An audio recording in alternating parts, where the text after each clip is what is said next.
Sistema nervioso y farmacología, el sistema nervioso central 2, que va a comprender el tema antiepilépticos, sedantes, hipnóticos, no barbitúricos, ¿no? Muy bien.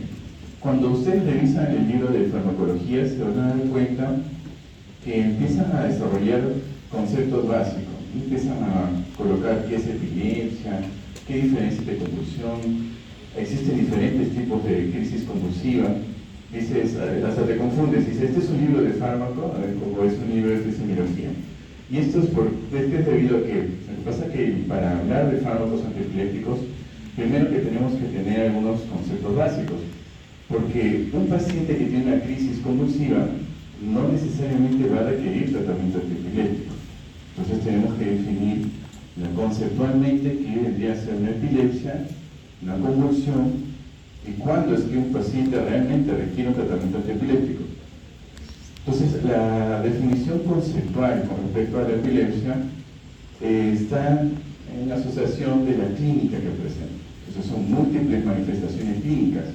No quiero que se queden con la idea de que una convulsión, una crisis epiléptica, no solamente es aquel paciente que pierde la conciencia y tiene una fase tónica o una fase clónica. Existen múltiples tipos de crisis convulsiva que vamos a desarrollar más adelante.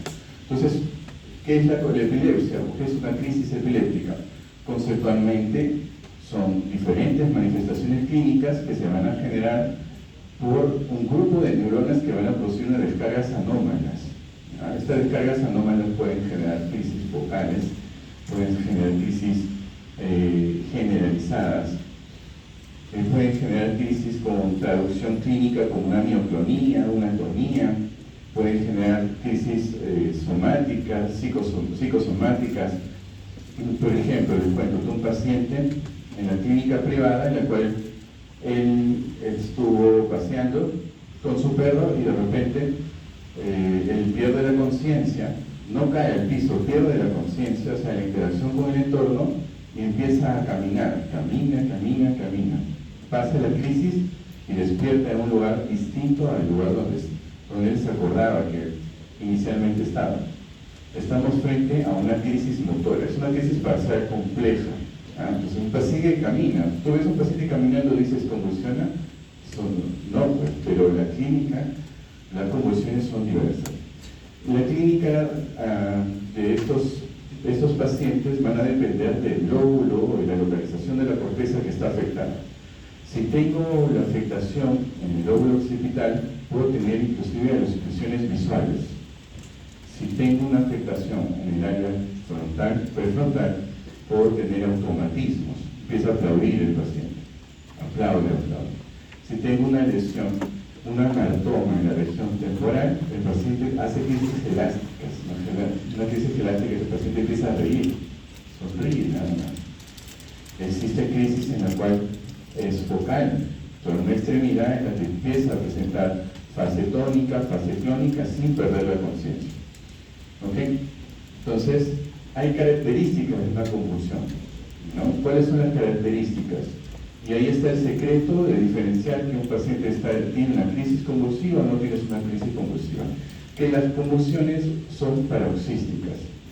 ¿Qué significa ser paroxístico?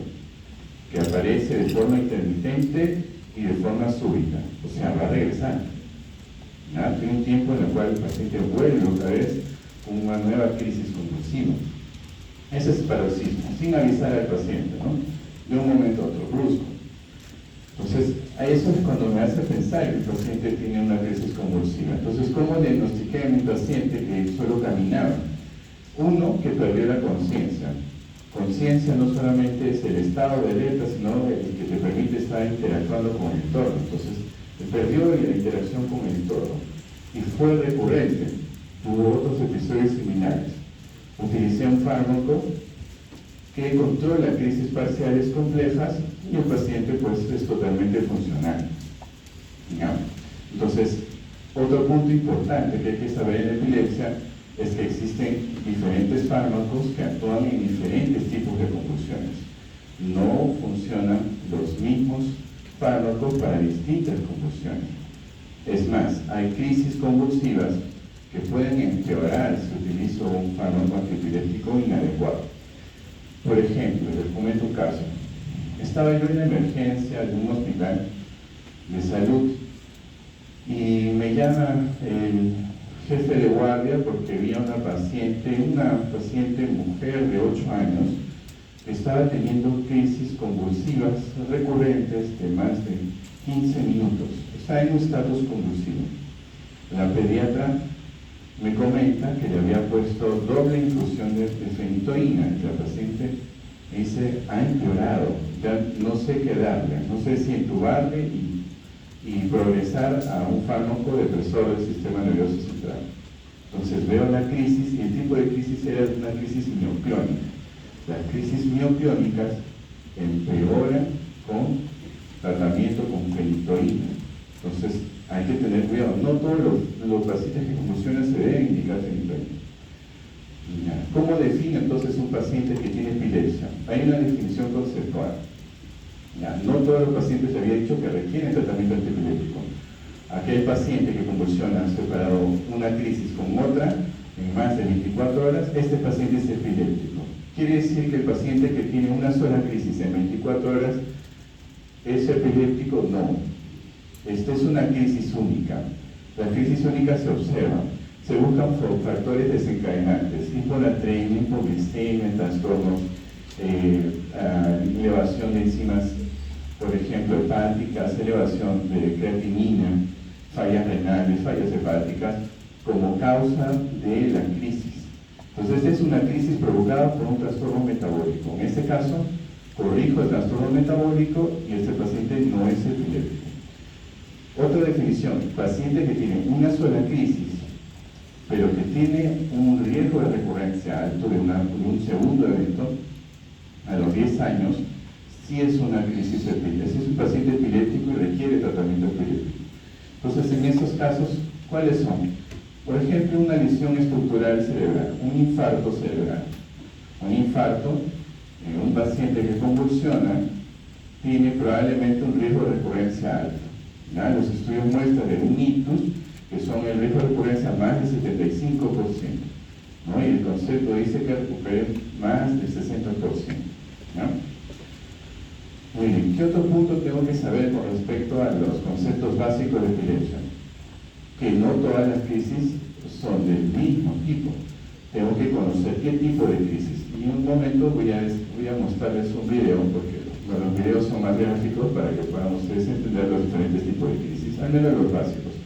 Lo primero que tienen que saber es cómo inicia la crisis. La crisis viene con trastorno de conciencia inicialmente, viene sin trastorno de conciencia, es focal, la crisis convulsiva.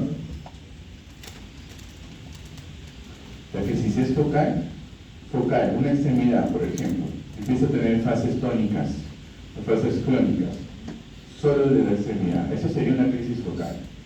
Pero la crisis focal puede estar en el paciente consciente, pero también puede ser una crisis focal con trastorno de conciencia.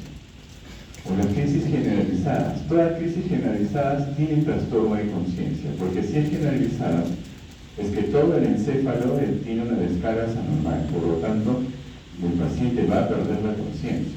O sea, tiene fase tónica, tiene fase no motora, fase no motora, y bueno, entonces los diferentes tipos de crisis. Lo que yo quiero es que ustedes se lleven las crisis más frecuentes, que son las crisis generalizadas, las tónico-clónicas, las crisis de ausencia, las crisis que se generan por focalización, una crisis focal, ¿no? Y las mioclonías, ¿no? Que son las más frecuentes.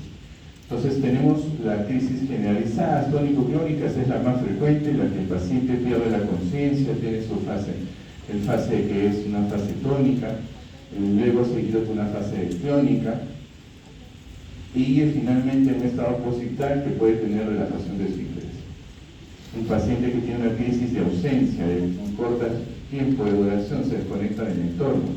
La crisis jacksoniana, que es una crisis focal, que inicia de la parte distal o puede ser de inicio mandibular. Y las crisis parciales complejas, ¿no? Como el que le comenté, paciente que camina, hace automatismo, solo camina el paciente. aquí les quiero mostrar.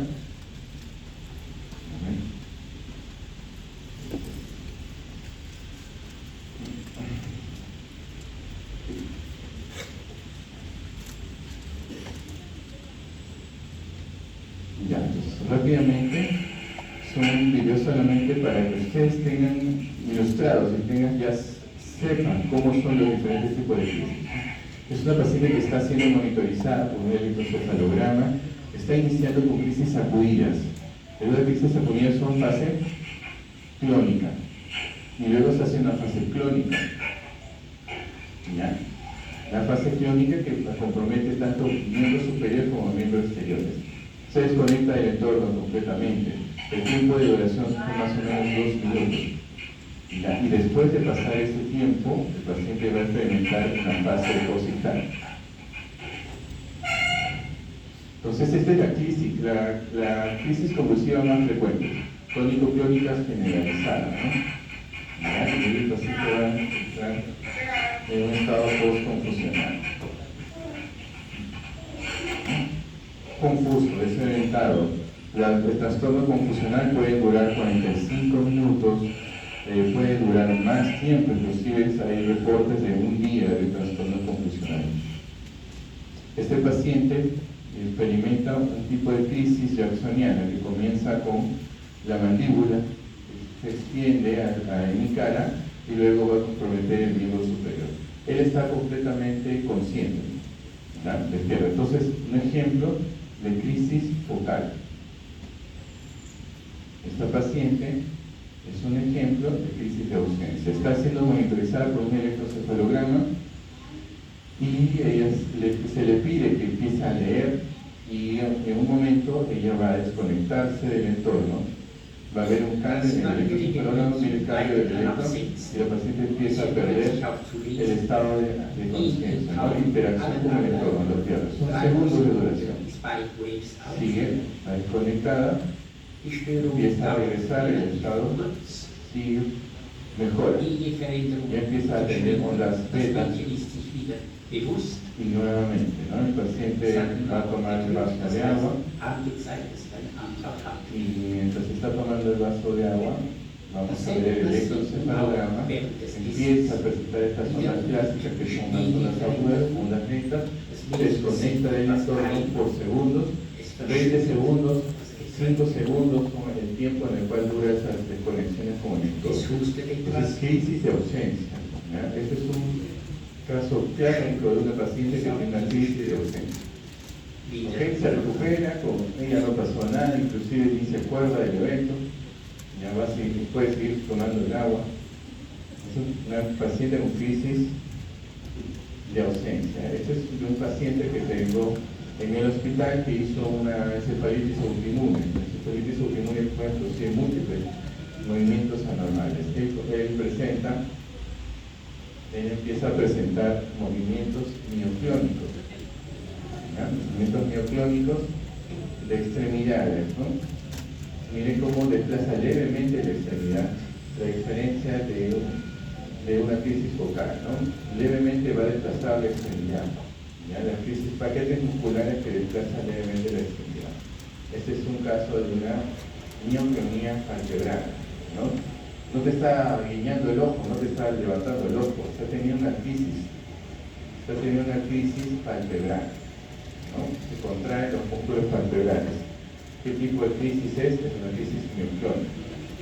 ¿Ya? Entonces, estos son ejemplos de crisis entonces generalizadas, crisis de ausencia, crisis focales, crisis mioclónicas. ¿Ya? Son pacientes que tenemos en el hospital que presentan este tipo de crisis. Esta paciente presenta una encefalopatía hipóxico-isquémica que ha generado este tipo de mioclonía. Y esta paciente, un paciente cuando estaba haciendo la residencia, en el cual grabamos su comportamiento, tiene el electroencefalograma en el cual se está monitorizando las ondas que genera la paciente y la clínica que hace, mira, contracción, flexión de las piernas, cara, y empieza a reírse. Se ríe la paciente. Una risa como manifestación de una crisis convulsiva. Esto es descrito como crisis elástica. La crisis elástica, el paciente empieza a reírse, ¿no? Inmotivadamente, ¿no? Inmotivadamente. Termina la crisis, el paciente no sabe lo que ocurre, ¿no? Una crisis elástica por un hematoma a nivel temporal. Hipotalámico, hipotalámico. Muy bien, entonces, esta parte muy rápidamente les muestro esos videos para que ustedes puedan diferenciar cuando en el libro describan crisis focal, crisis parcial, crisis generalizada, miopionía. ¿Ya? Todas estas son ejemplos de todas las clínicas que está presentando el paciente. ¿Cuál es el fundamento neurobiológico por el cual el paciente presenta convulsiones? El fundamento neurobiológico es lo más sencillo para explicar, es más complejo, pero que nos va a ayudar para entender la farmacología. Es que hay una inhibición, hay una alteración en los neurotransmisores excitatorios y una alteración de los neurotransmisores inhibitorios. Entonces, hay un desequilibrio, hay un incremento del glutamato y hay una disminución de la neurotransmisión GABAergica. Pero no es todo, ¿no? Si es un desequilibrio debe haber más, porque las crisis convulsivas son persistentes. Hay varios mecanismos, pero uno de los más importantes, en el cual hay dianas terapéuticas actualmente estudiando con respecto al óxido nítrico. ¿Qué pasa cuando sale el calcio? Se incrementa la neurona presináptica luego de una despolarización. Lo que va a generar es una activación del óxido nítrico sintetasa, ¿no? Ayer estábamos hablando del óxido nítrico sintetasa y la acción que puede tener el calcio sobre las neuronas, en este caso una neurona excitatoria, lo que puede generar que hay una difusión pasiva, porque el óxido nítrico es un gas liposoluble que puede atravesar las membranas y se dirige al espacio presináptico, activa al segundo mensajero, el GMP cíclico, que va a producir una fosforilación de ciertos promotores que nuevamente van a formar liberación de glutamato. Esto explicaría por qué es que los trastornos convulsivos pueden ser persistentes y llegar a un estado convulsivo, ¿no? Los estados convulsivos pueden durar media hora, más de media hora convulsionando al paciente. ¿Por qué, no? Probablemente estén implicados mecanismos asociados al óxido nítrico.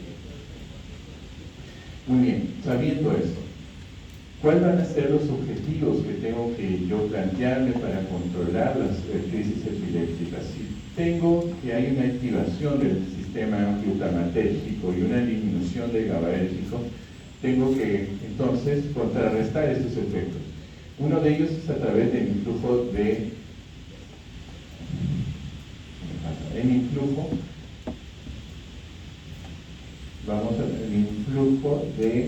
iones.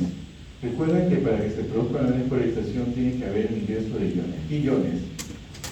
¿No? El sodio, ¿no es cierto? El calcio y el potasio. Entonces tengo que inhibir ese influjo del sodio principalmente y del calcio. ¿Ya? ¿Qué más?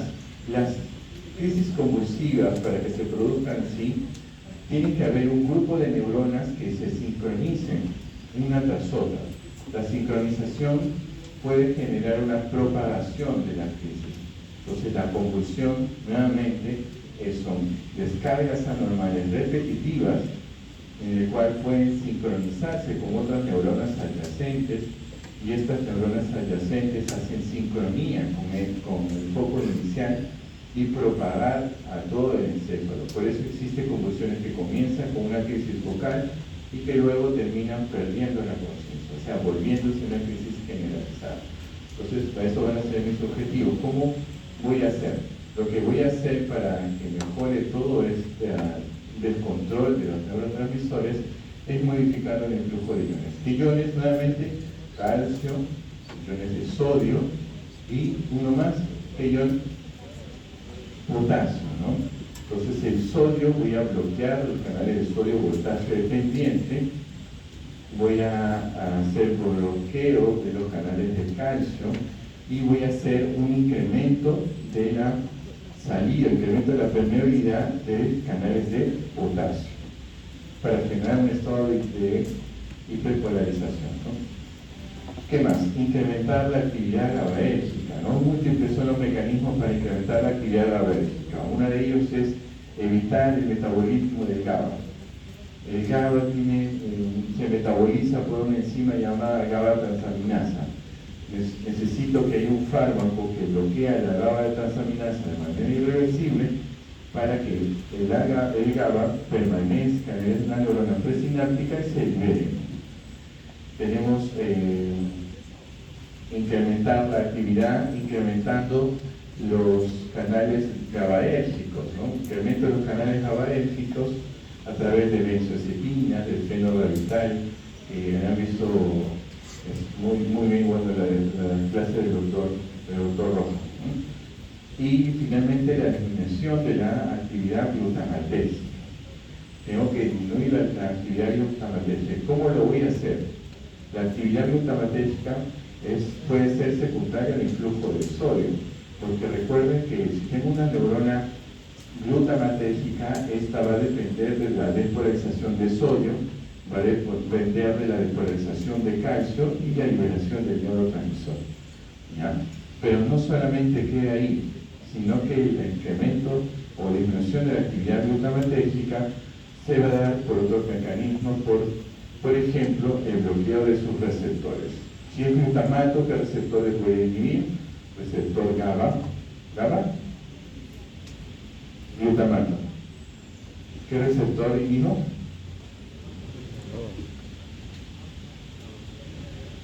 ¿Cuál? NMDA y AMPA, ¿no es cierto? El NMDA depende de qué ion, el calcio, y el AMPA el sodio, ¿ok? Muy bien. Ok, entonces tenemos una neurona presináptica que tiene una activación glutamatérgica. ¿Cuáles son los fármacos que actúan en esta activación glutamatérgica? Uno, el influjo de iones, habíamos dicho, bloqueando los canales de sodio. Recuerden que, por ejemplo, en el caso de la fenitoína, ¿bloquea el canal de sodio? No, realmente lo que hace es que prolongue el tiempo de inactivación que tiene el canal de sodio. Pero no está mal decir que bloquea el canal de sodio, pero lo correcto es que prolongue el tiempo de inactivación del canal de sodio. ¿Qué más? Aquí en este grupo vamos a encontrar un montón de fármacos. Tenemos fenitoína, carbamazepina, fenobarbital, lamotrigina, zonisomida, ácido valproico. Múltiples son los fármacos que actúan a nivel del bloqueo de canales de sodio. Si bloqueo el canal de sodio, ya no hay despolarización, ¿no es cierto? Fármacos que actúan sobre el canal de potasio, ¿no? Eso es un fármaco que ha sido diseñado específicamente para producir un estado de hiperpolarización de la neurona glutamatérgica. Lo que va a hacer la esogabina es meter potasio o sacar potasio.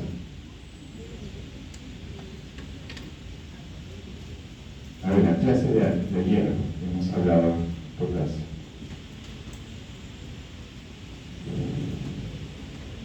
¿Algo? Acá. Te reconozco, tú eres de mi clase. ¿No? ¿Qué pasa con el potasio?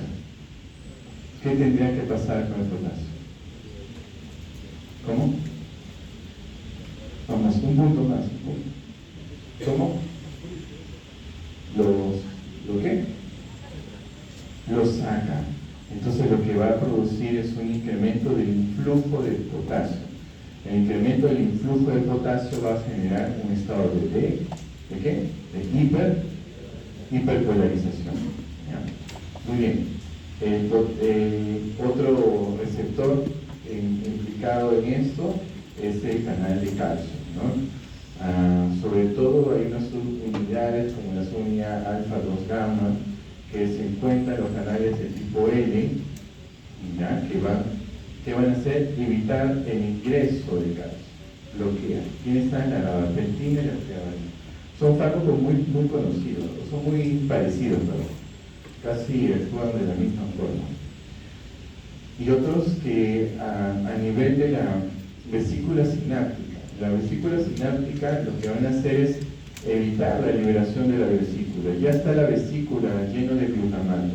¿Cómo hago para que la vesícula de glutamato no se libere?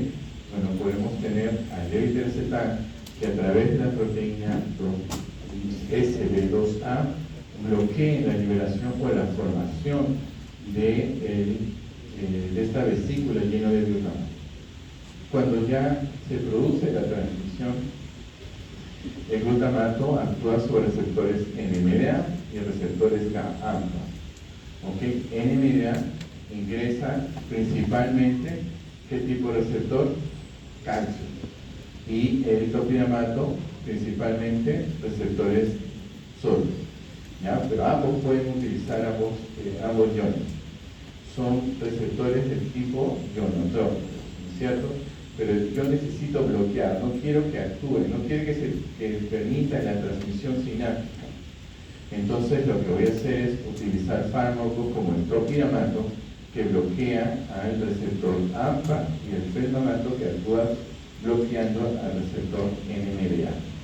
¿Ya? Todos estos entonces son mecanismos que están diseñados para bloquear o disminuir la actividad glutamatérgica. Ya, entonces, con respecto a la actividad GABAérgica, el GABA, lo que tengo que hacer con el GABA es incrementar la concentración de GABA, ¿no? Nuevamente, hay una desregulación del neurotransmisor excitatorio e inhibitorio. ¿Qué hago con el GABA? El GABA lo que tengo que hacer es que incremente. ¿Cómo voy a hacer? ¿Cuáles son los mecanismos? Uno de los mecanismos es evitar el metabolismo del GABA. El GABA, lo que usualmente va a ocurrir es que va a venir una enzima llamada GABA transaminasa que va a destruir el GABA. Pero no quiero que se destruya, quiero que se mantenga el GABA en el espacio presináptico y luego se libere al espacio, a la hendidura sináptica. Entonces existe un fármaco como la vigabatrina que bloquea a la GABA transaminasa. Utiliza una unión irreversible de la vigabatrina. ¿Ya? Tenemos fármacos que bloquean la recaptura del neurotransmisor. Porque ya se salió, digamos, salió el GABA. Pero lo que quiero es que se recapture. ¿Qué fármacos actúan en la recapturación del GABA? Tenemos a la diarabina, ¿no? Usualmente, el GAB1 lo que hace es recaptura el GABA y lo mete en el espacio presináptico. Lo que yo quiero es que incremente la cantidad de GABA. Por lo tanto, la diarabina va a producir, ¿qué va a producir? Por lógica, ¿cómo? ¿Qué genera? ¿Cómo? Muy bien, vuelve a bloquear la recaptación de esta proteína, ¿no? Bloquea la recaptación de la proteína e incrementa la cantidad de GABA que está en el espacio sináptico. Entonces el GABA va a actuar sobre esos receptores. ¿Qué tipo de receptores son? GABA tipo A. La acción de las benzodiazepinas en el GABA tipo A es un ejemplo de agonista alostérico, ¿no es cierto? Porque no actúa directamente sobre el receptor, sino un sitio alostérico. ¿Ya? Por ejemplo, en la subunidad alfa, en la subunidad alfa 1, alfa 2, perdón, y que va a configurar diferentes formas por las cuales el medicamento tenga una aplicación clínica. ¿Ya?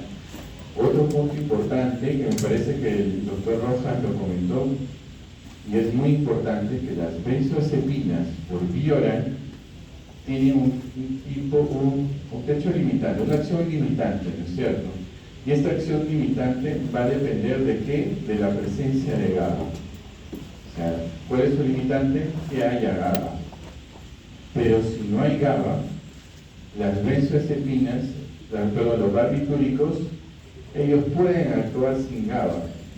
Entonces pueden tener un efecto, no tienen techo y pueden llegar al coma y a la muerte de los barbitúricos, a diferencia de las benzodiazepinas. Entonces, ¿la benzodiazepina por vía oral puede producir depresión respiratoria y muerte? No, ya, no produce, excepto si utilizas algún depresor. como el alcohol, por ejemplo, opioides.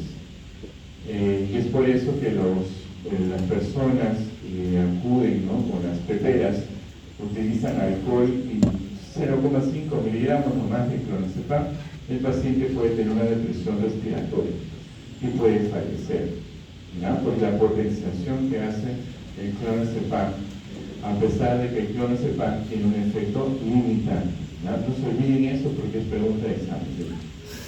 ¿Qué fármaco produce un efecto limitante? Las benzodiazepinas, ¿no? Y dependen de la cantidad de GABA, excepto los barbitúricos, que no tienen un efecto limitante y no dependen del GABA, ¿no? Los barbitúricos abren los canales de calcio por más tiempo, ¿no? En cambio, las benzodiazepinas abren y cierran, incrementan la frecuencia de apertura. Los barbitúricos no, abren por más tiempo, ¿no? Muy bien. Okay.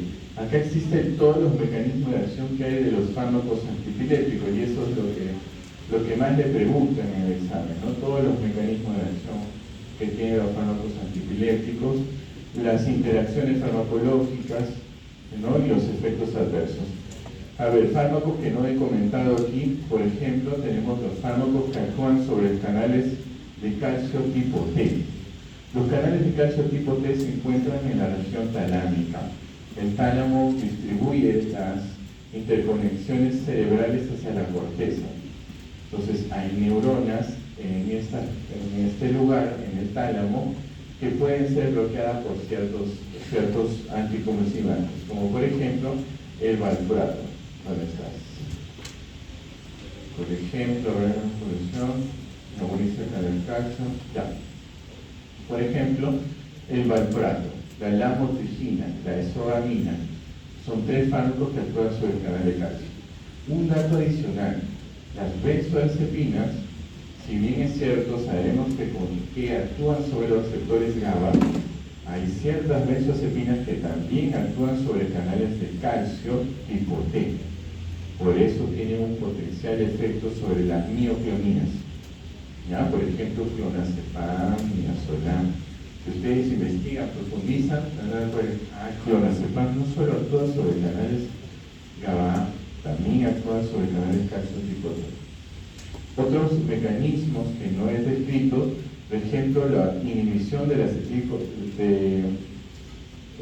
anidrasa carbónica. La anidrasa carbónica es una enzima que se encuentra a nivel del sistema nervioso central y que se encarga de la producción y la formación de óxido nítrico. Se cree que el bloquear e incrementar el óxido nítrico en un paciente que tiene una predisposición por epilepsia va a estimular las neuronas GABAérgicas, produciendo una respuesta anticonvulsivante. ¿Qué fármacos tenemos aquí? La acetazolamida, el topiramato y la zonisamida. Entonces recuerden, mira, te das cuenta por todos los mecanismos de acción que existen fármacos antiepilépticos que tienen múltiples mecanismos de acción. Por ejemplo, el valproato. El valproato bloquea canales de sodio voltaje dependiente de alta frecuencia. El valproato incrementa la cantidad de GABA en la neurona presináptica, bloqueando también a la GABA transaminasa.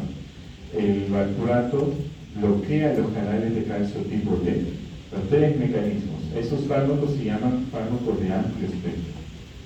Tenemos otros fármacos, sí, por ejemplo el topiramato. El topiramato es uno de los pocos antiepilépticos que tienen más mecanismos de acción que todos. El topiramato actúa, por ejemplo, bloqueando los canales de sodio voltaje dependiente. El topiramato bloquea los canales de calcio de tipo T. El topiramato bloquea también a nivel de los receptores AMPA, ¿no?, en la transmisión glutamatérgica, e incrementa o bloquea la anidrasa carbónica. 4 mecanismos, ¿ya?, para la pregunta del examen. Muy bien, aspectos con respecto a la farmacocinética de los fármacos antiepilépticos.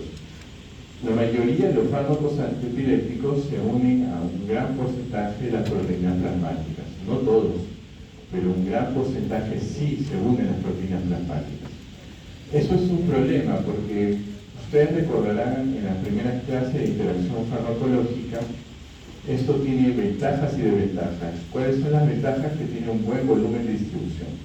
Las desventajas es que es un sitio de unión de interacción farmacológica. Entonces, ya estamos descubriendo que los antiepilépticos tienen múltiples interacciones farmacológicas. No es una, es múltiple. Existen fármacos que tienen poca unión a proteínas plasmáticas, lo voy a explicar más adelante. Pero en el tema de la albúmina, existen situaciones patológicas en las cuales el paciente va a tener un estado de hipoalbuminemia. Si tiene un estado de hipoalbuminemia, ¿qué implicancias tiene en el fármaco antiepiléptico?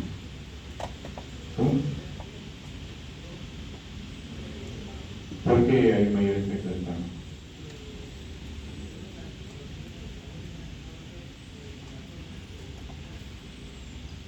La fracción libre, ¿no? Entonces, el fármaco en general está unido a proteínas plasmáticas y está en fracción libre, ¿no? Y tiene una homeostasis. Cuando tengo menos albúmina, entonces lo que voy a compensar es incrementando la fracción libre. Y si tengo más fracción libre, más toxicidad. ¿En qué estados, por ejemplo, me puede dar toxicidad? Un paciente desnutrido crónico, que tiene una hipoalbuminemia, un paciente con una hepatopatía, un paciente séptico. Los pacientes sépticos hacen consumo de albúmina. Entonces este es un consumo de albúmina por hipermetabolismo, ¿no? Secundaria a la sepsis.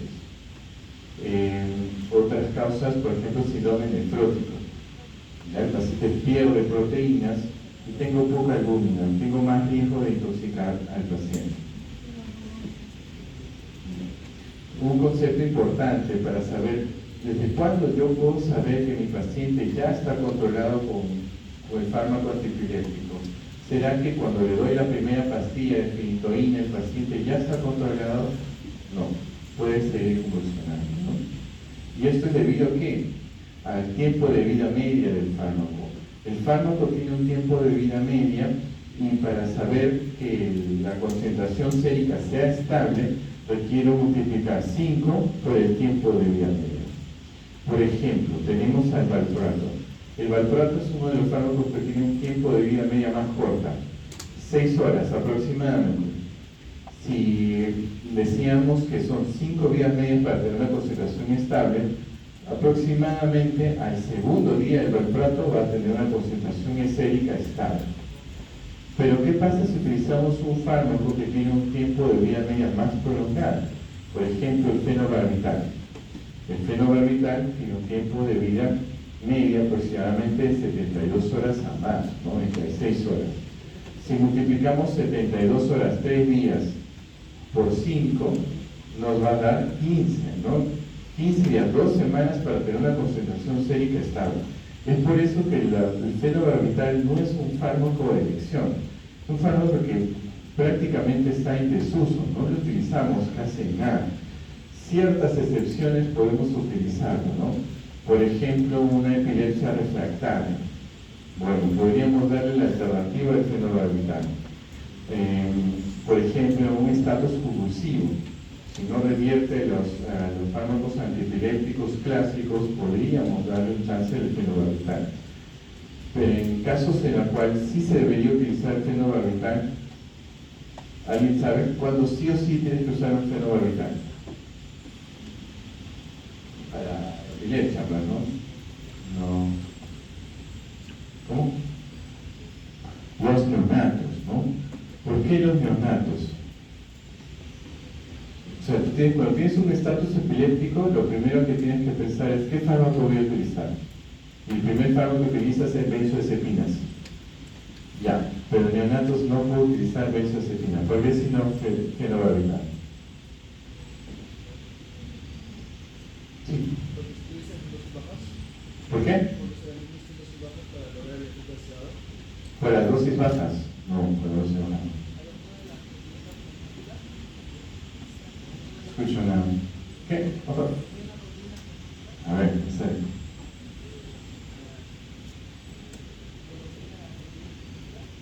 ¿Por qué?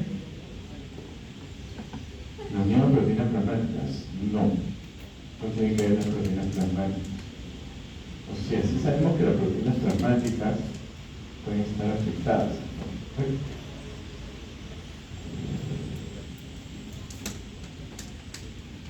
Lo que pasa es que el neonato no completa fases de metabolismo hepático, ¿no? ¿Qué fase de metabolismo hepático no completa? La fase 1 del metabolismo hepático. Entonces puede ser tóxico para el paciente.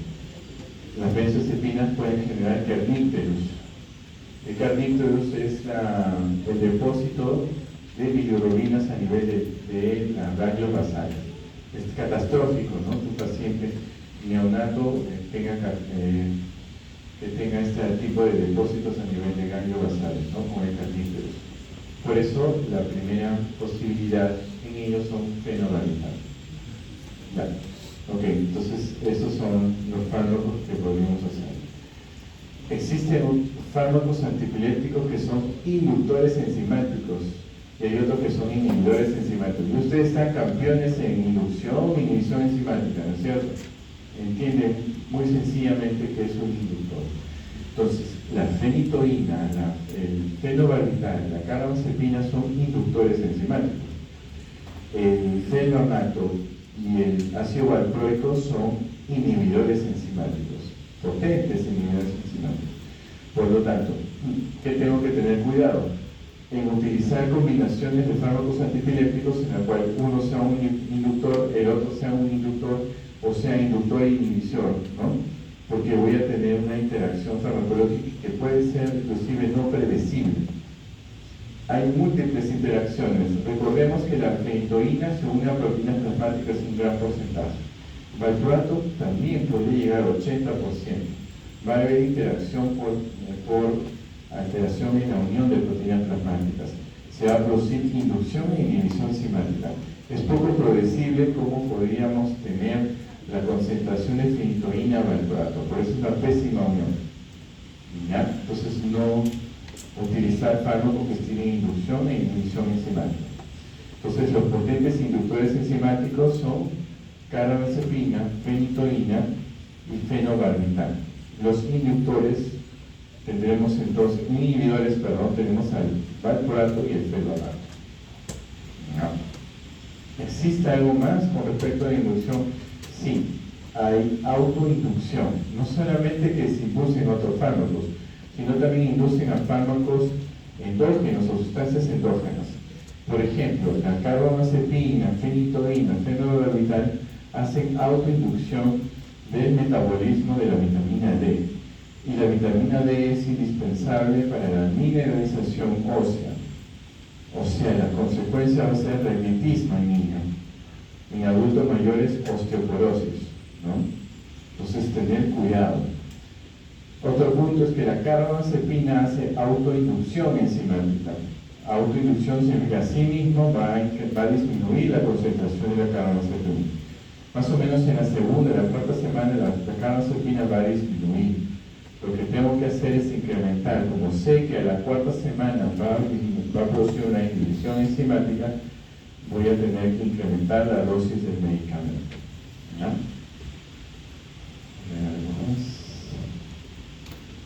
Ya, okay. ¿Cómo es la cinética de eliminación de los fármacos antiepilépticos? La mayoría de los fármacos antiepilépticos tienen una cinética de eliminación del primer orden. Quiere decir que cuando yo más concentración le doy al fármaco, va a ser proporcional al nivel sérico. O dicho de otra forma, si yo incremento la concentración del fármaco, la eliminación va a ser proporcional. Se va a eliminar. Sigo subiendo, se va a eliminar. O se va a quedar en el espacio sérico, ¿no? La concentración sérica del fármaco. Pero hay un fármaco, como la fenitoína, que va a tener una presentación cinética de orden cero. ¿Qué significa eso? Cuando ustedes revisaban el tema de farmacodinamia, farmacocinética, hablaban de la cinética de eliminación.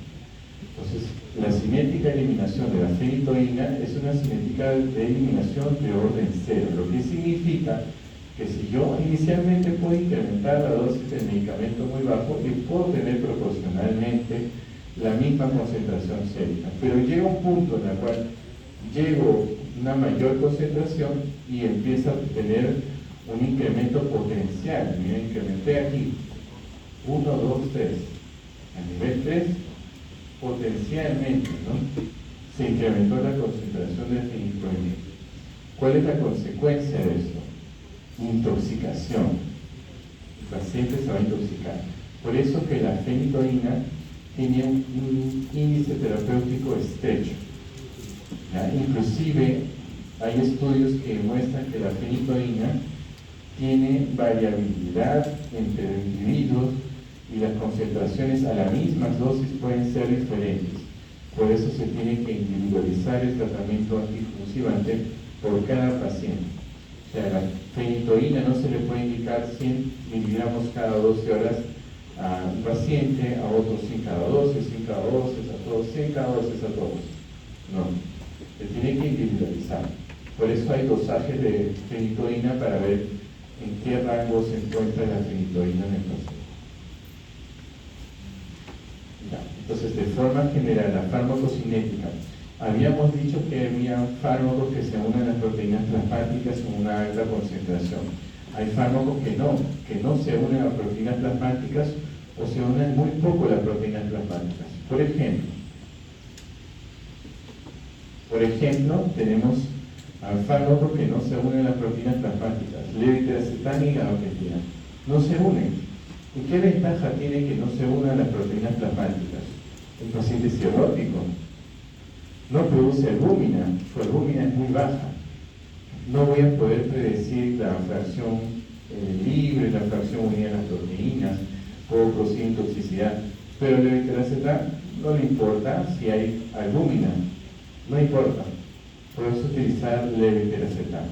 Síndromes nefróticos, sepsis por consumo de albúmina, son fármacos alternativos que puedo utilizar, ¿no? Endotoxemia también, pero solo utilizan para crisis parcial, para crisis de ausencia.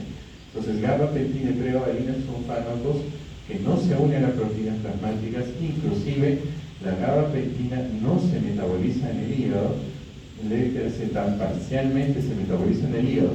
Si tengo un paciente con falla hepática, que puede haber porque hay una encefalopatía hepática que genera convulsiones, el fármaco de elección va a ser fenitoína, ¿verdad?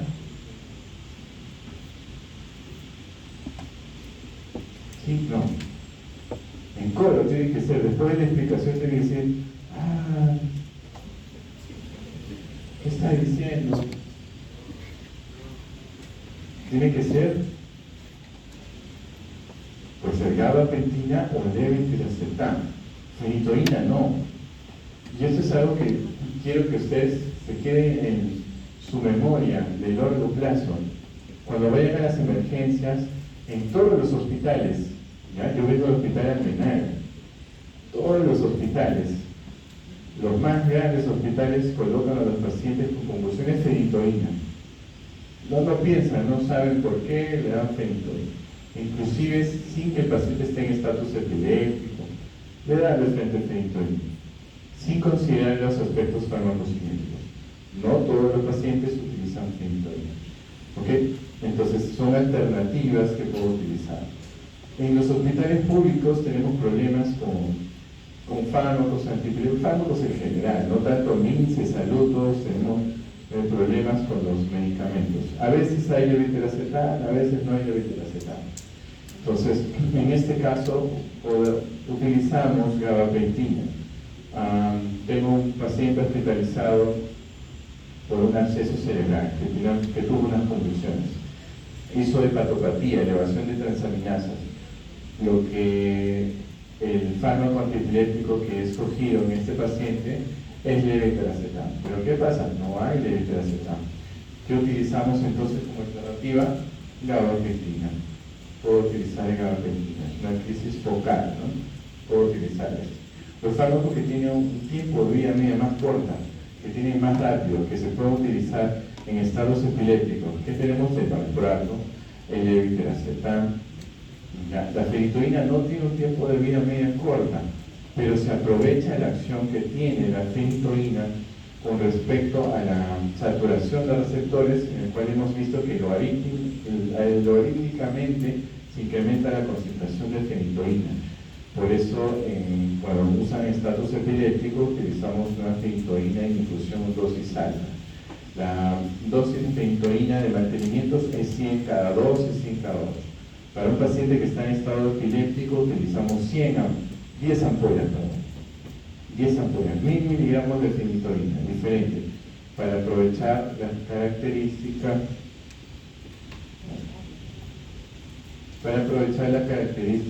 del metabolismo de la fenitoína, ¿no?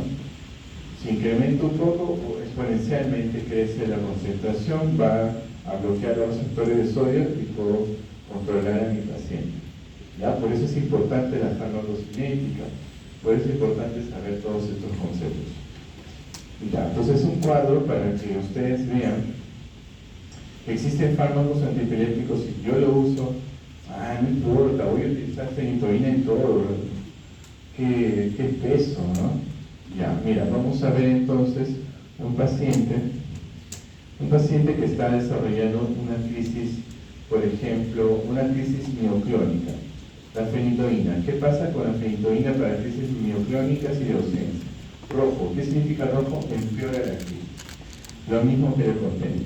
Me llaman de emergencia a un paciente con crisis mioclónica, le están dando fenitoína, ¿qué pasó con el paciente? Empeoró, estaba empeorando.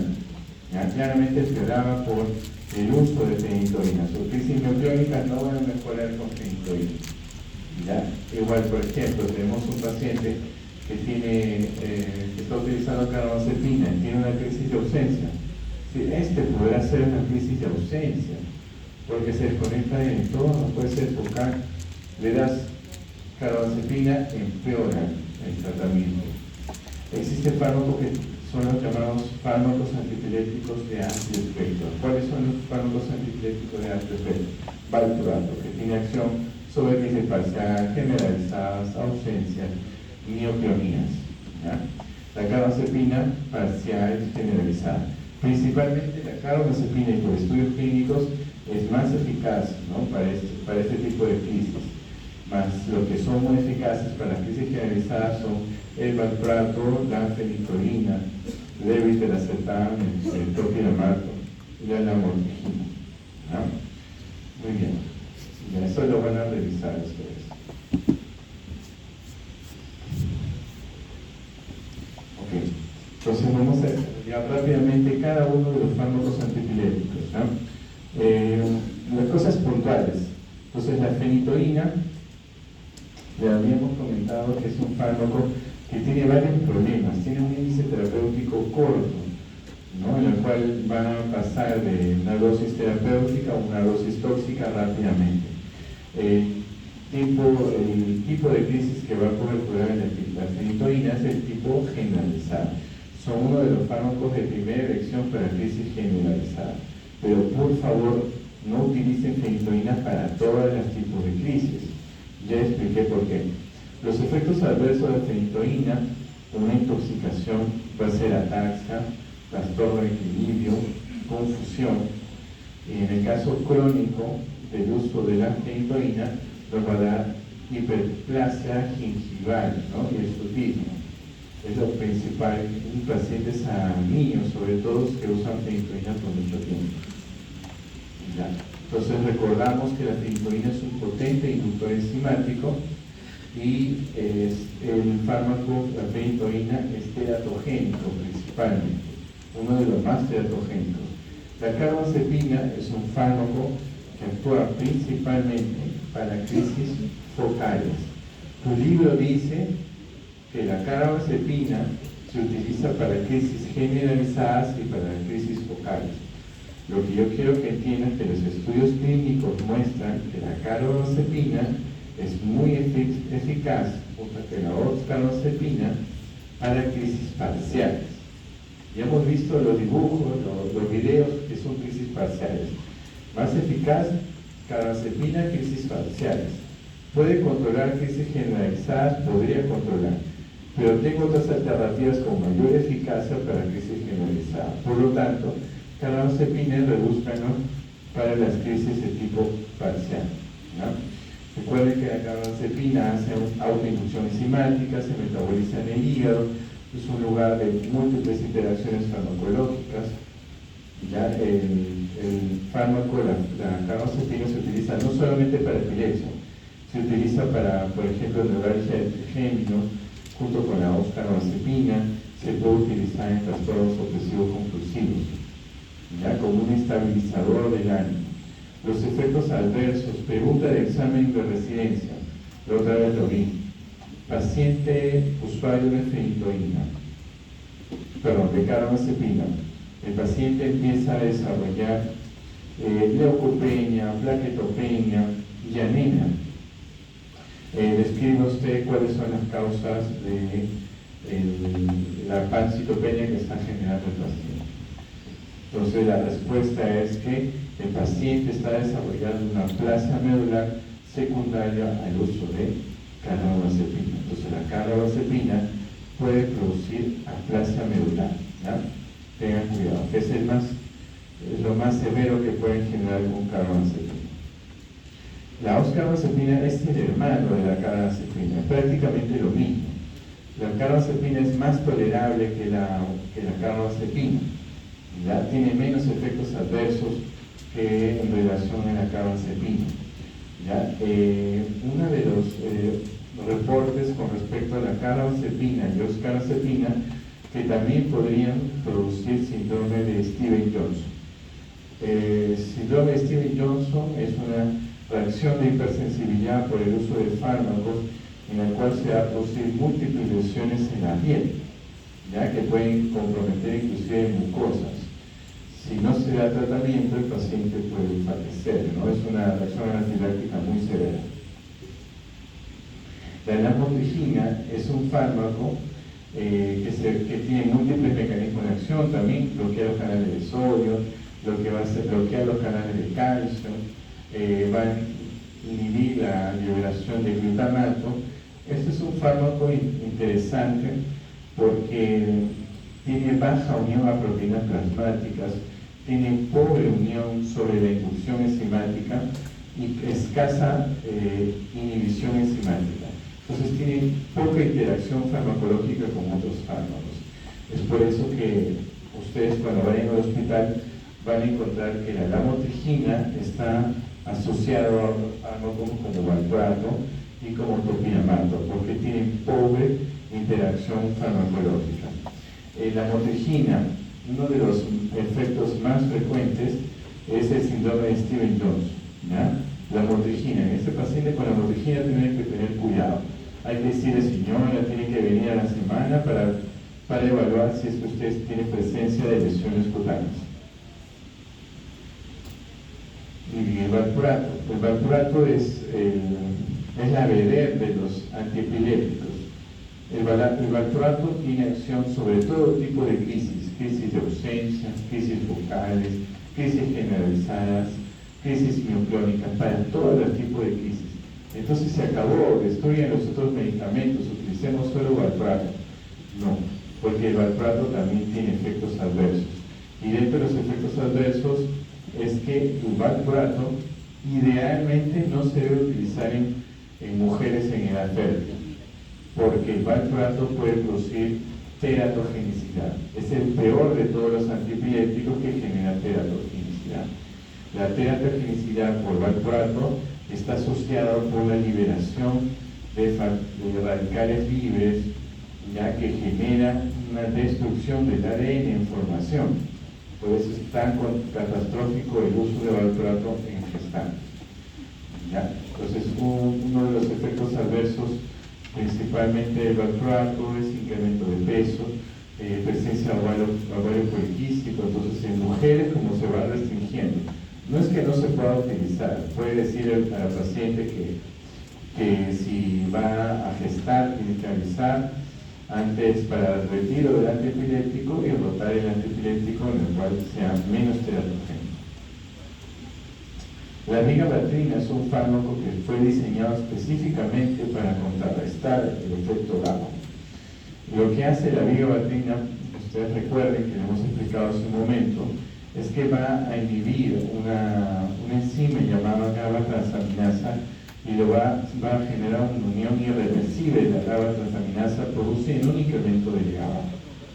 La vigabatrina prácticamente está utilizada solamente para ciertos tipos de convulsiones, que sobre todo se producen en infancia. Por ejemplo, los espasmos infantiles que se producen en el síndrome de West. Lennox-Gastaut también, ¿ya? Pero sí, sobre todo los tipos de espasmos infantiles, ¿ya? Efectos adversos severos que pueden utilizarse con vigabatrina. Uno de ellos es que el paciente empieza a perder campo visual. Primero campo visual lateral, luego pierde completamente el campo visual en general, ¿ya? Por eso se necesita monitorización con potenciales educados visuales para preservar y evitar pues, este efecto adverso. La gabapentina junto con la pregabalina son fármacos muy similares. La pregabalina está prácticamente muy parecido a la gabapentina, solo que la pregabalina es más tolerable y se puede utilizar una dosis menor. En cambio, la gabapentina la dosis va desde 300 miligramos hasta 3.600 miligramos. Ya, entonces, se imagina, son 12 tabletas al día de gabapentina. En cambio, la pregabalina se puede utilizar 150 cada 12 horas, 300 o 4 tabletas al día. Lo importante de estos fármacos es que nos pueden ayudar, como les comenté, en pacientes que tienen elevación de transaminasa, ¿no? Insuficiencia hepática. ¿Por qué? Porque tiene pobre metabolismo hepático. Entonces no va a empeorar la hepatopatía, a diferencia de fenitoína.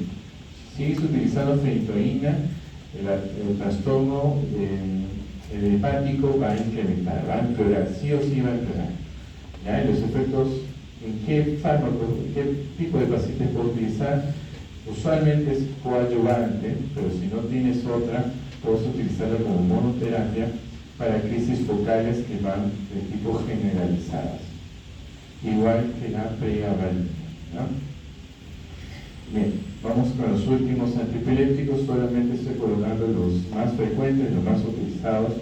El topiramato es un fármaco que, digamos que los libros lo comentan como un fármaco que hace de todo. Tiene múltiples mecanismos, más mecanismos de acción que inclusive el valproato. El topiramato puede bloquear canales de sodio voltaje dependiente. Lo que también puede hacer el topiramato es bloquear los canales de calcio. El topiramato lo que puede hacer es incrementar el GABA también. El topiramato va a generar también un bloqueo de los receptores AMPA en la neurona presináptica excitatoria. Y además se ha descubierto que también actúa sobre la anhidrasa carbónica. La anhidrasa carbónica, como les expliqué hace un momento, es una sustancia que va a generar óxido nítrico. Lo que hace este fármaco es bloquea la formación de anhidrasa carbónica y la liberación de óxido nítrico genera que un estado de disminución del umbral convulsivo, ¿no? Entonces por eso se utiliza. El topiramato puede ser en monoterapia, puede ser en terapia de crisis generalizada como coadyuvante. No solamente se utiliza como anticonvulsivante, sino también para el tratamiento por migraña, ¿ya? Y entre los efectos adversos que se encuentran es que el topiramato baja de peso. Entonces a las mujeres que tienen tratamiento profiláctico por topiramato, les gusta que le indiquemos topiramato, ¿no? Porque baja el peso. Pero tiene otros riesgos, pueden generar litiasis renal, que incrementa inclusive el 10% el riesgo de sufrir litiasis renal. El levetiracetam es uno de los fármacos últimos que se generó para controlar las crisis parciales como coadyuvantes.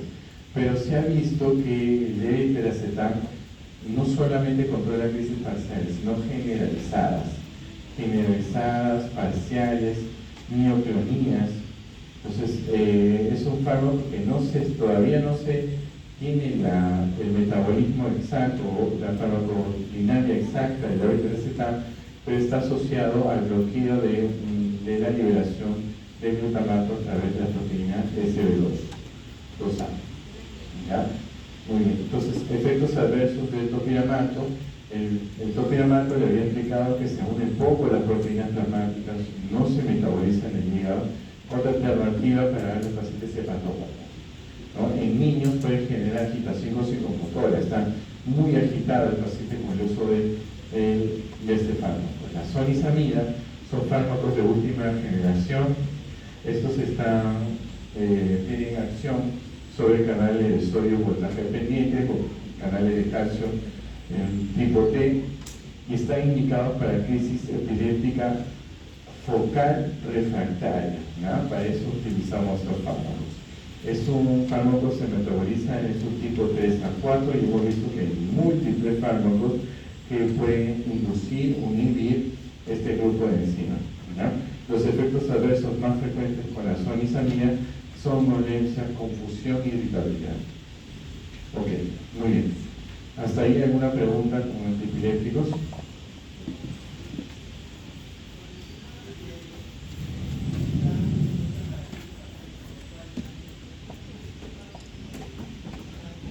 O sea, el levetiracetam inicialmente se creó como un fármaco que pueda utilizarse como coadyuvante para crisis parciales.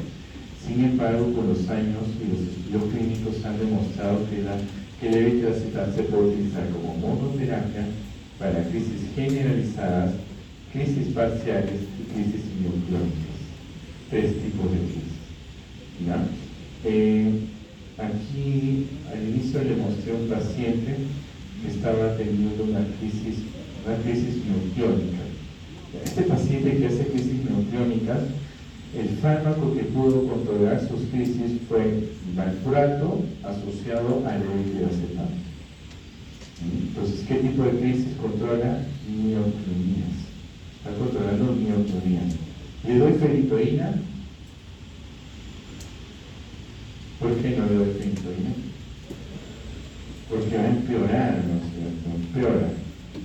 Les repito eso porque es un clásico. Es como que en emergencia y hospitalización no conocen más fármacos antiepilépticos. Están disponibles, ¿ah?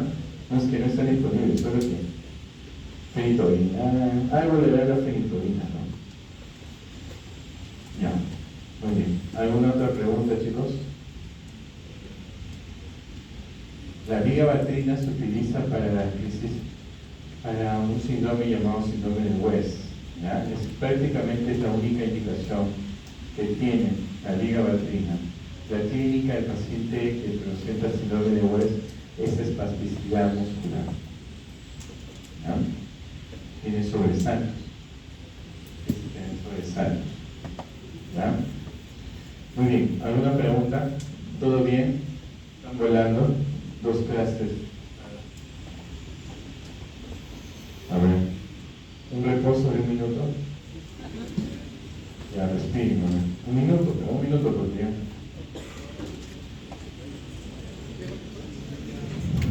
Bueno, sí, pues académicamente son 45 minutos por clase, ¿verdad?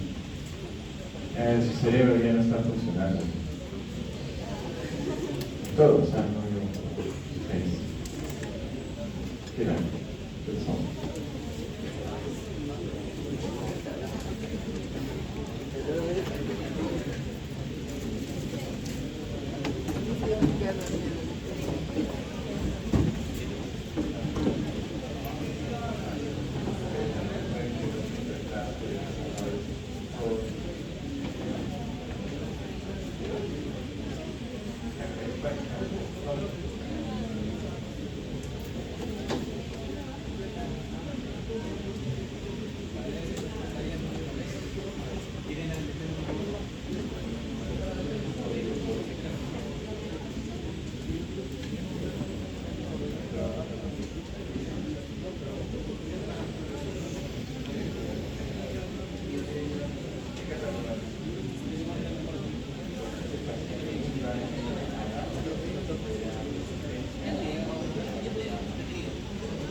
vamos a hablar de los sedantes hipnóticos no barbitúricos, ¿no? Entonces, para definir los sedantes hipnóticos no barbitúricos hay que pensar entonces cuáles son sedantes, a qué se refiere con sedantes y cuáles son hipnóticos. Un paciente que tiene acción sedante es aquel que tiene una acción ansiolítica, ¿ya? Es más sencillo. Y el hipnótico, pues, que va a inducir el sueño. Muy bien. Dentro de estos fármacos vamos a encontrar las benzodiazepinas. No es el único. Tenemos otros, lo vamos a revisar. Tenemos antihistamínicos, mal llamados antihistamínicos. Tenemos aparte fármacos antagonistas de la orexina. Tenemos agonistas de la melatonina. Y tenemos los fármacos del grupo Z, ¿no? Entonces, bien, la parte de la benzodiazepina sí hay que tomarnos un poquito de tiempo. Estos fármacos están formados químicamente. ¿Y por qué coloco la química de la benzodiazepina? Para entender, pues, por qué es que este fármaco puede atravesar la barrera hematocefálica, por qué atraviesa los lípidos, porque debido a la característica estructural que tiene un anillo de benceno. El anillo de benceno está formado entonces por benceno y una diazepina. La diazepina es un grupo heterocíclico en el cual están formados por dos grupos nitrogenados y que le dan esta característica de ser liposoluble. Entonces, con las benzodiazepinas, llévate que es un liposoluble. ¿Qué más con las benzodiazepinas? Las benzodiazepinas tienen radicales, ¿no? Sustituyentes. Estos radicales sustituyentes le van a conferir al fármaco que se pueda tener mayor potencia, que tenga un tiempo de vida más prolongado, un tiempo de vida más corto, ¿ya? Entonces, es importante eso. La farmacocinética, los fármacos, los benzodiazepinas, rápidamente se pueden absorber por vía oral a través del sistema gastrointestinal. Ya a partir de 30 minutos ya comienza la absorción de las benzodiazepinas. ¿Ya? Como hemos dicho, como es un fármaco liposoluble, va a atravesar la barrera hematoencefálica, ¿no? Cuando se tiene una absorción por vía oral, bueno, puede ser un metabolismo de primer paso, inclusive un retorno intestinal, lo que confiere que el fármaco pueda absorberse por más tiempo. Eso se comprueba cuando un paciente come comida gasosa y usa benzodiazepinas. Al comer comida gasosa, la bilis libera mayor cantidad, la bilis está lleno también de las benzodiazepinas y al llegar al sistema intestinal se va a absorber nuevamente. Entonces, incrementa la biodisponibilidad y la concentración de estas en sangre, ¿no? Por el uso de alimentos copiosos. La forma de administración intramuscular es la forma más inestable que se puede dar. Entonces, cuando tenemos un paciente que tiene un estatus epiléptico, lo que tenemos que pensar es, de frente tengo que utilizar benzodiazepinas. ¿Qué benzodiazepinas puedo utilizar? Midazolam, diazepam, lorazepam. Los fármacos de primera elección para un estatus convulsivo son lorazepam, diazepam y finalmente el midazolam. Si no tengo lorazepam, bueno, voy a tener que utilizar el diazepam, ¿vale? Finalmente el midazolam. El lorazepam tiene administración por vía endovenosa. El diazepam se prefiere que tenga una opción por vía intrarrectal, sobre todo en niños, porque si coloco intramuscular su absorción es errática, ¿ya? No voy a tener la concentración adecuada que yo requiero para controlar una crisis. En cambio, el midazolam se puede administrar por vía endovenosa intramuscular. Muy bien.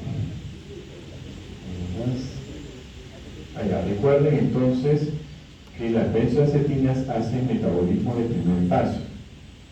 y hace un incremento en la circulación enterohepática.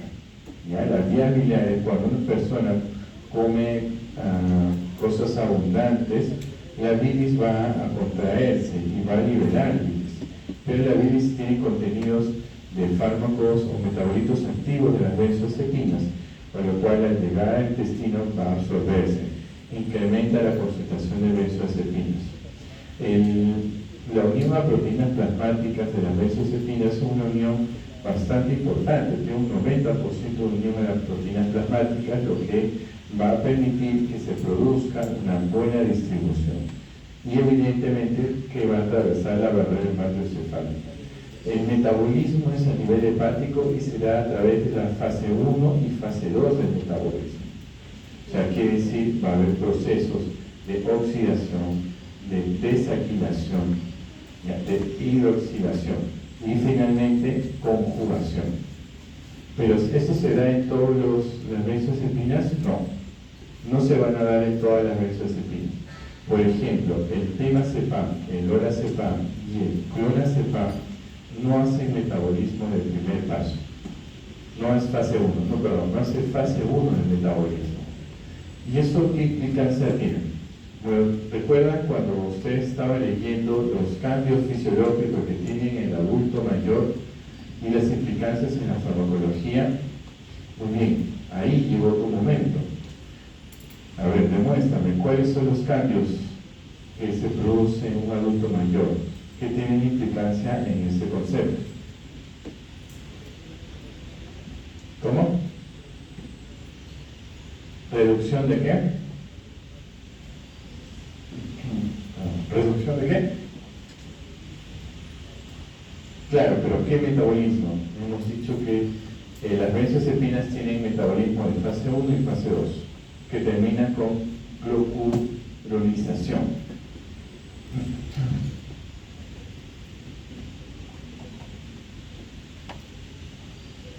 Ahí estaba en tu lectura, te dicen, los adultos mayores tienen una disminución en el metabolismo a expensas del metabolismo de fase 1.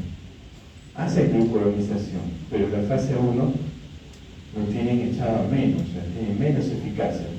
Y si tengo fármacos que no se metabolizan en la fase 1, bien, ¿no? Genial, bingo. En esos pacientes puedo utilizar lorazepam, temazepam, clonazepam. ¿Ya? Entonces, esto hay que saber para que nosotros podamos indicar en esos pacientes estos fármacos. Ya he explicado, ¿no? Igual todos terminan a glucuronización. Muy bien, las benzodiazepinas se clasifican en acción corta, intermedia y acción prolongada. Acción corta, aquí tenemos almidazolam, triazolam. Intermedia, tenemos al lorazepam, al prazolam. En acción prolongada tenemos al diazepam. De estos tenemos, recuerden, los fármacos que se utilizan para estados epilépticos. El diazepam se utiliza para estados epilépticos, el midazolam también, y el lorazepam también se utilizan para el estado epiléptico. Entonces, ¿cómo actúan las benzodiazepinas? Las benzodiazepinas es un ejemplo de agonismo alostérico. ¿Qué quiere ser un agonismo alostérico? Quiere decir que actúa sobre el receptor, pero no en el sitio de acción del GABA, sino en un sitio diferente en donde se une el GABA, el cual puede ser a través de la subunidad alfa. Hay benzodiazepinas que tienen más sensibilidad en unir a receptores alfa 1, otros que son para alfa 2 y alfa 3. ¿Ya? Pero en general lo que hace es predispone que el canal de cloro se aperture el canal de cloro y genere ingreso de cloro, ¿no? Lo que va a generar entonces, ustedes ya saben, es que la neurona va a estar hiperpolarizada, ¿no? Inhibida, ¿no? Ya. Entonces, cuando las ¿por qué las benzodiazepinas, se preguntarán, no tienen el mismo efecto en todos los casos? Por ejemplo, el alprazolam. ¿Para qué sirve el alprazolam? ¿Cuál es el uso clínico?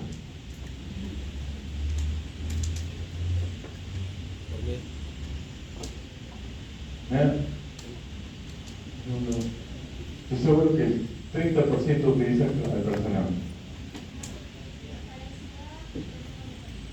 Pues para trastorno de ansiedad, ¿no?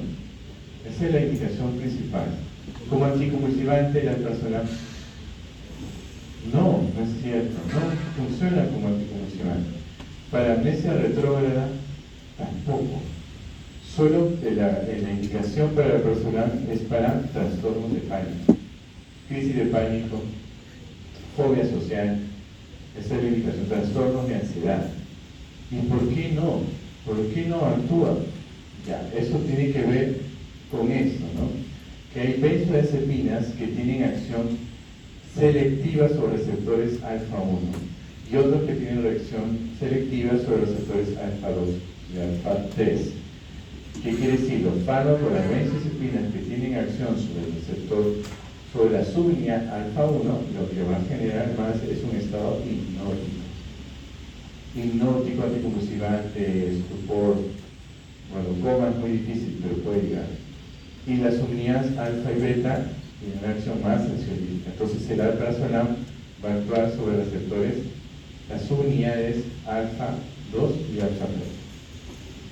¿Qué otros factores pueden generar que el efecto de las benzodiazepinas? Hay múltiples. Uno de ellos es que va a depender de la dosis. Si yo uso una dosis baja, este es el ejemplo del midazolam. El midazolam tiene todos estos efectos: ansiolítico, anticonvulsivante, sedación, amnesia y hipnosis. Si utilizo midazolam en una baja dosis, voy a tener un efecto ansiolítico. Si subo la dosis, anticonvulsivante, luego sedante, amnesia e hipnosis. ¿Ya? Ese es el efecto. Va a depender de qué? De la ocupación de receptores. Si el midazolam, una dosis baja, solamente ocupa los receptores del 20 al 30%, su acción va a ser ansiolítica. Si ocupa el 60 al 90%, va a ser hipnosis, ¿no? 60-70, sedación profunda. Entonces, hay múltiples de los factores que hacen que las benzodiazepinas tienen acciones diversas, y hay otras que en las cuales puedan tener múltiples factores a la vez. Entonces, ¿cuáles son las acciones que tienen las benzodiazepinas? Las benzodiazepinas pueden generar sedación, hipnosis, ansiolítico, amnesia anterograda y la relajación muscular, como por ejemplo el diazepam. Okay. Entonces, las benzodiazepinas tienen una acción sedante, por lo que va a generar una disminución de la excitación del sistema nervioso central. Hipnótico va a generar pues somnolencia, ¿no? No solamente genera eso, va a producir cambios a nivel del sistema nervioso, del sistema cardiovascular. Uno de ellos genera hipotensión. La hipotensión, ¿por qué está generada la hipotensión? Recuerden que las benzodiazepinas lo que hacen es inhibir la recaptación de adenosina. La recaptación de adenosina, o sea, el incremento de adenosina a nivel del músculo liso del vaso, va a generar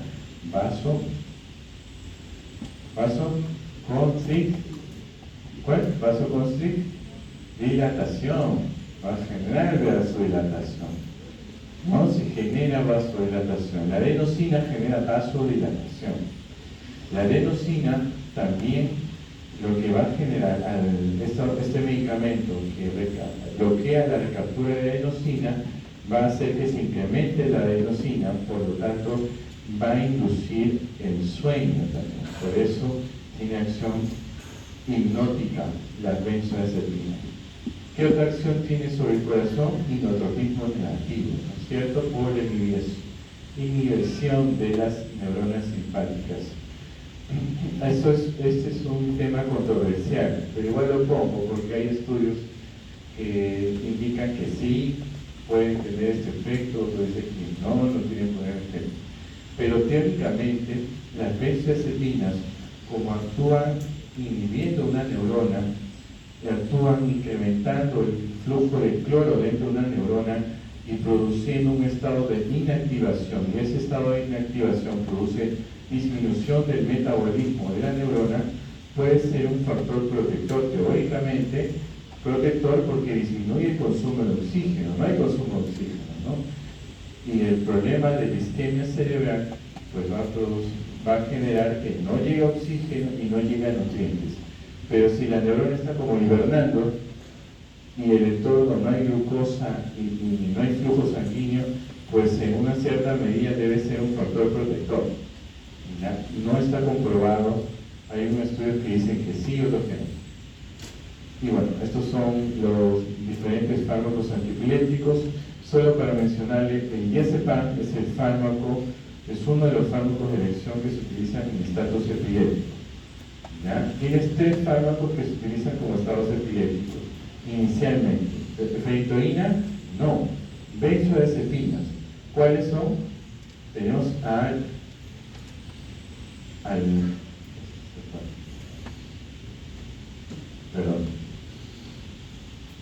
tienes al diazepam,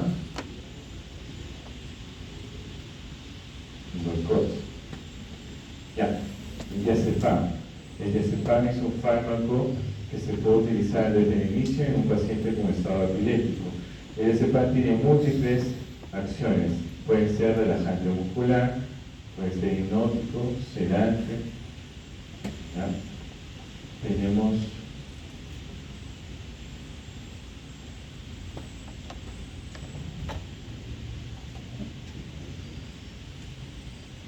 al midazolam, ¿no? El midazolam es el ejemplo que le había mostrado que cuando más ocupa los receptores va a incrementar el efecto del midazolam. Entonces sirve para todo tipo de trastornos. Puede generar ansiolítico, puede generar relajación muscular, anticonvulsivante, sedante, profundo y hasta coma.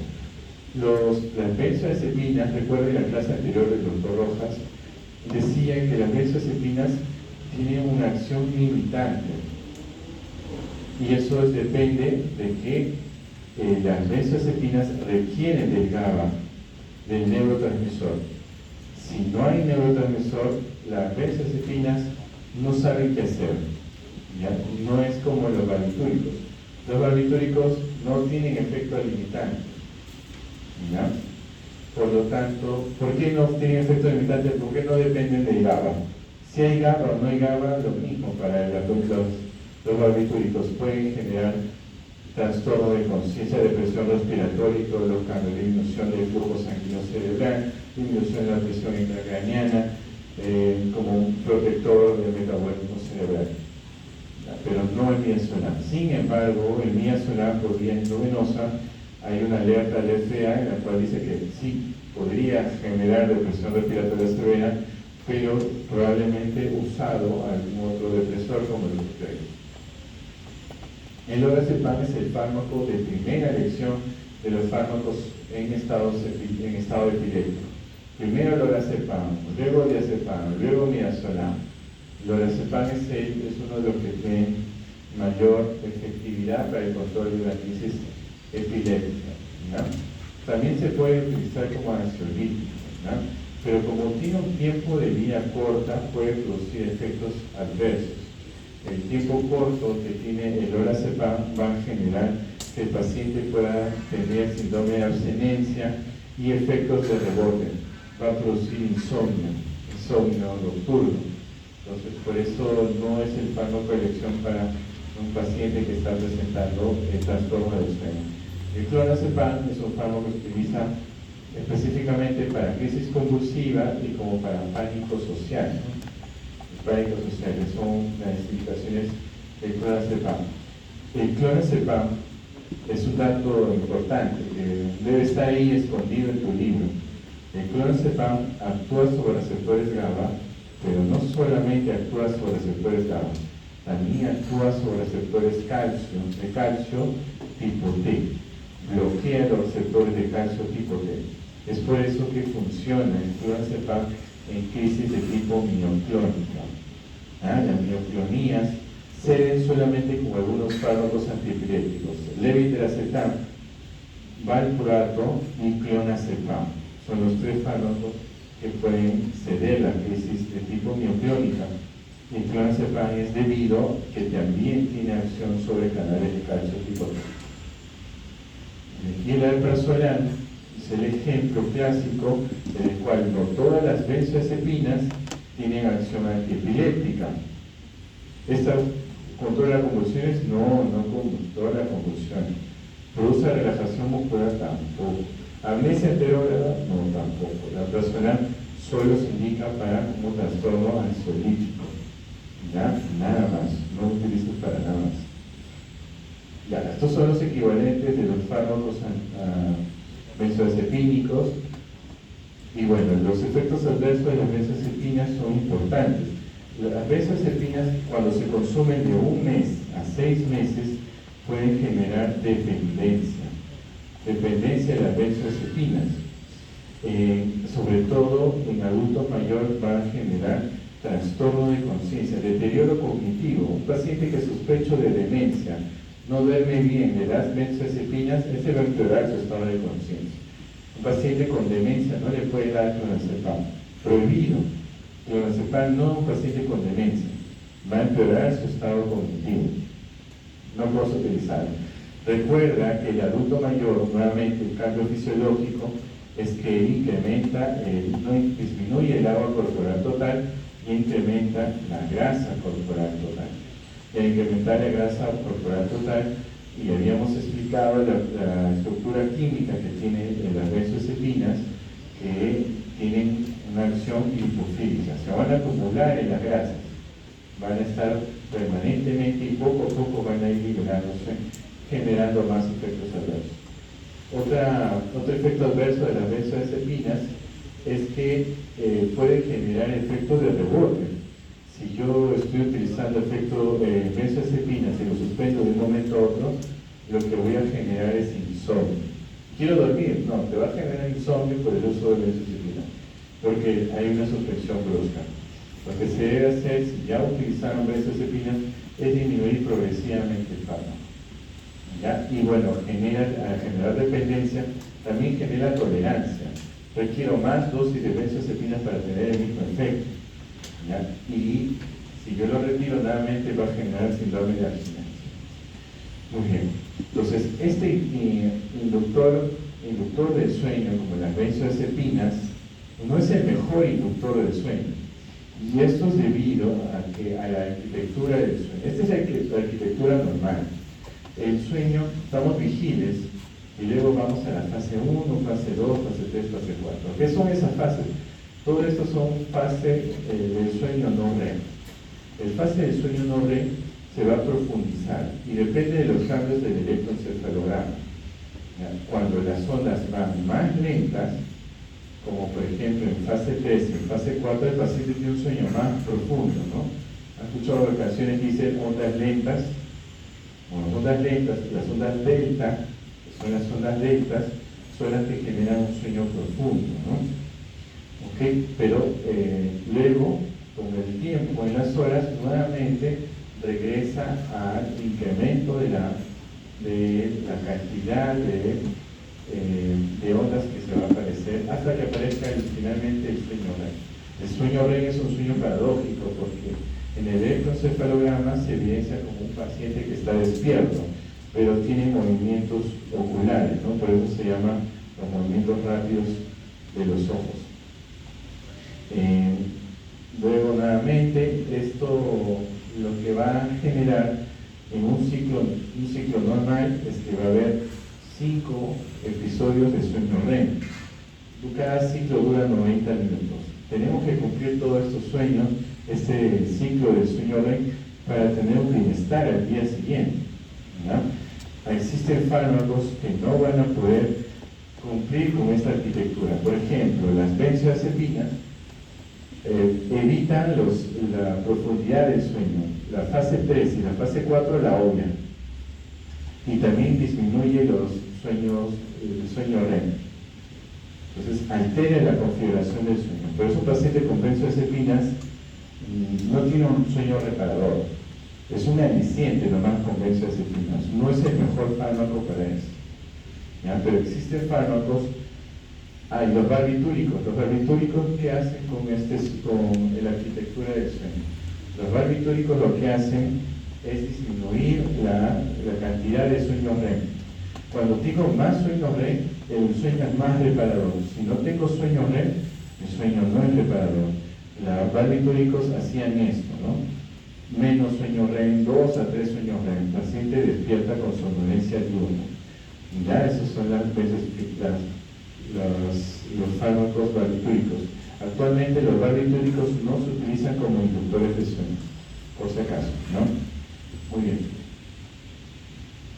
Entonces, existen fármacos que sí respetan la arquitectura del sueño. Entre ellos estamos los fármacos, los agonistas del receptor de GABA no benzodiazepínicos, como los grupos Z. O sea, actúa igualito que la benzodiazepina. No hay ningún cambio con la benzodiazepina. La única diferencia es que químicamente es distinta a la benzodiazepina. Entre estos fármacos vamos a tener a los que tienen un tiempo de vida más prolongado, vida media. La ventaja de los fármacos del grupo Z es que van a inducir el sueño sin modificar la arquitectura del sueño, a diferencia de las benzodiazepinas y a diferencia de los barbitúricos. No altera, repito, no altera el sueño, la estructura del sueño. Existe, por ejemplo, el Soleplon, el Solpirén. El Soleplon, que tiene un tiempo de vida de 3 horas, se utiliza para un insomnio de despertar, ¿no? Durante la noche comienzas, dice, doctor, no tengo problemas para dormir, pero tengo problemas para despertarme durante la noche. Ok, Soleplon para ella, para evitar que se despierte durante la noche. Doctor, no puedo iniciar el sueño y encima, cuando me puedo dormir, despierto durante la noche. Ok, es Sopiclona, porque el Sopiclona tiene un tiempo de acción de 7 horas, es lo más fisiológico. Tenemos estos fármacos, ya lo había descrito, son muy eficaces para el trastorno. Ventajas que tienen estos fármacos, como ejemplo el Soleplon, son fármacos que no producen dependencia, no va a haber dependencia a diferencia de la benzodiazepina. Estos fármacos no alteran la arquitectura del sueño. El Solpirén, que tiene un tiempo de vida más prolongado que el Soleplon, se indica para trastornos de sueño de mantenimiento. ¿Ya? Y el Sopiclona se utiliza más para trastornos de inicio y mantenimiento. Muy bien. Otro grupo farmacológico asociado a trastornos de sueños, a fármacos que inducen inductores del sueño, tenemos a las orexinas. ¿Qué son las orexinas? Las orexinas se generan y se descubren con la presencia de una enfermedad llamada narcolepsia. La narcolepsia, si ustedes saben o recordarán, es una enfermedad en la cual el paciente presenta trastornos del sueño persistente durante el día, inclusive con cataplexia, ¿no? Con pérdida de conciencia en minutos. El paciente se queda sentado, y como algunos compañeros, y se queda dormido, ¿no? A los minutos. Dentro de los criterios es que se duerme antes de los 8 minutos de estar sentado. Entonces se descubrió que un neurotransmisor nuevo llamado orexina estaba relacionado con la activación del sistema activador ascendente, que está formado por varios núcleos. Los núcleos generados por el sistema activador ascendente son, por ejemplo, el nucleus cerebrus, que son neuronas que van a formar noradrenalina. Tenemos a la región pontina posterolateral formadora de acetilcolina. Tenemos al núcleo del RAFE que genera serotonina, al área tegmental ventral y la sustancia gris periacuadrantal a nivel mesencefálico que genera dopamina, y el área tegmental medial, el núcleo del área tegmental medial que forma la histamina. Entonces, ¿cómo se produce el despertar? ¿Por qué ustedes están despiertos? Porque viene la orexina, y la orexina tiene proyecciones tanto para la corteza y tanto como para esos núcleos, que estamos indicando que son núcleos que están asociados al despertar. Se activan estos núcleos, se generan estos neurotransmisores y van hacia la corteza. Y ¡pum!, despiertas. Pero en los pacientes con cataplexia, narcolepsia, se vio que la acción de la orexina estaba disminuida, no actúa la orexina. Entonces empiezan a formar fármacos que son antagonistas de los receptores de la orexina, para inducir el sueño.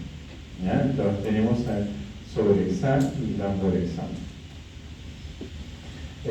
La diferencia del Zolexan y el Lamborexan están relacionados al tiempo de vida media. La absorción es baja, no es una absorción alta, pero básicamente entre uno y otro, el Lamborexan tiene un tiempo de vida más prolongada. El inicio de efecto de estos fármacos antagonistas de la orexina inician a partir de las 2 horas. Bien, y la melatonina, ¿no?, que está comercializada por todas partes, todos los pacientes que tienen trastorno de sueño toman melatonina. Y ustedes recordarán que la melatonina es una hormona neuroendocrina que se genera por la glándula pineal, ¿no? Y está relacionado con el ciclo de luz-oscuridad. Por lo tanto, cuando estamos en el día va incrementando la melatonina, en la noche, ya en el sueño, cuando descansas vas a ir disminuyendo, ¿no? Todo asociado a la luz y la oscuridad. Entonces existen fármacos como, por ejemplo, el ranetión, que son fármacos que son eficaces, por ejemplo, en el jet lag, ¿no? Viajas, cambio de horario, no sé si de día y de noche, pero también de noche, bueno, podemos utilizar estos fármacos. Existen otros fármacos como el prazimetón, que se utiliza para pacientes que tienen ceguera congénita. Los pacientes que tienen ceguera congénita no diferencian entre la luz y la oscuridad. Entonces no se ha desarrollado el ciclo de luz y vigilia. A eso se llama trastorno del sueño no 24 horas. En este caso, el prazimetón está indicado en estos pacientes. Y por último, ya acabemos, los antihistamínicos. Los antihistamínicos, recuerden que actualmente no son considerados antagonistas histaminérgicos, sino son considerados agonistas inversos. ¿Ya? No son antagonistas, son agonistas inversos. Pero bueno, los libros siguen llamándolos antihistamínicos. Lo que hacen los antihistamínicos es que en el trastorno del sueño tiene una mayor selectividad por los receptores de histamina. Los receptores de histamina lo que van a hacer es reducir, o el bloqueo de la receptor de histamina reduce la liberación de la acetilcolina.